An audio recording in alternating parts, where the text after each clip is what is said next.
এমনি ভাবে যখন নেককার বান্দার মৃত্যুর সময় আসে তখন দলে দলে আসমান থেকে ফেরেশতারা আগমন করেন আর জান্নাতের সুগন্ধিযুক্ত রুমাল নিয়ে আসেন, জান্নাতের রায়হান সুগন্ধি ফুলের ঢাল নিয়ে আসেন।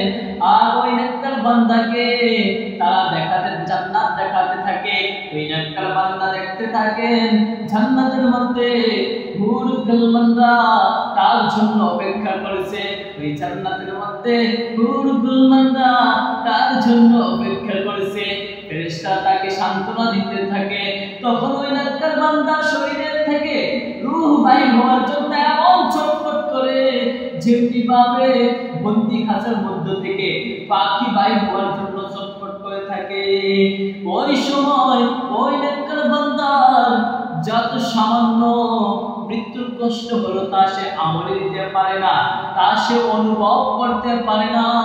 যেমন আল্লাহ সুবহানাহু ওয়া তাআলা বলেন, ইন্নাল্লাযীনা ক্বালু রাব্বুনাল্লাহ সুম্মা ইসতাকামু তাতানাজ্জালু আলাইহিমুল মালাইকাতু আল্লা তাখাফু ওয়া লা তাহজানু ওয়া আবশিরু বিল জান্নাতিল্লাতী কুনতুম তুআদুন নাহনু আউলিয়াউকুম ফিল হায়াতিদ দুনিয়া ওয়া ফিল আখিরাহ ওয়া লাকুম ফিহা মা তাশতাহি আনফুসুকুম ওয়া লাকুম ফিহা মা তাদউন নুজুলাম মিন গফুরির রহিম।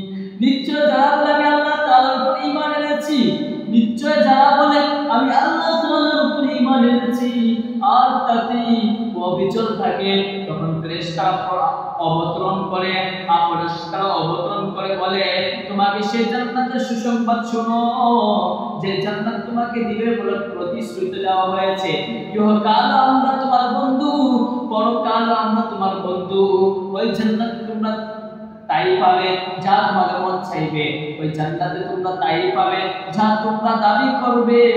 মনে রাখবে এটা শুধু ক্ষমাশীল পরম করুণাময়